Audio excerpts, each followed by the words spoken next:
This is 2.65 carats of diamonds. 298,000 yan. Sobrang mura niyan. Ito ang lugar na dapat mong puntahan kung mahilig ka sa alahas. Dito ko nakita ang Eiffel Tower na 2.65 carats diamond necklace na mabibili mo lang ng half the retail price. Ano-ano pa kaya ang mga rare finds na makikita natin dito? Watch this video, bakit ito ang ultimate jewelry destination dito sa Japan. Ohio!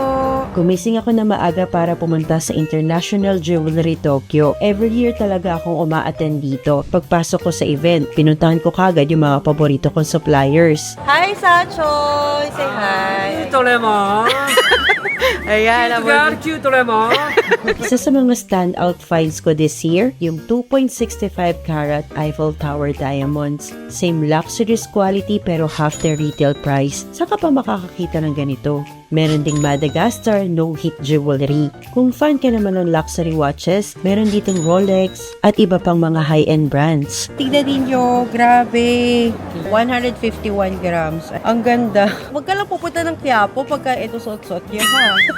Baka masakal kayo doon. Ayan. Sa IJT, malulula ka talaga sa dami ng options. Whether collector ka, naghahanap ka ng regal, o gusto mo lang magdagdag ng sparkle sa collection mo, IJT has something special for you. Sabi nga nila, jewelry isn't just an accessory, it's a story you wear. At dito sa IJT, bawat piraso may sariling kwento.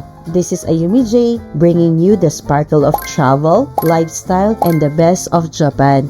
Kita-kit sa IJT, baka dito mo na makita ang alahas na magsasabi ng kwento mo.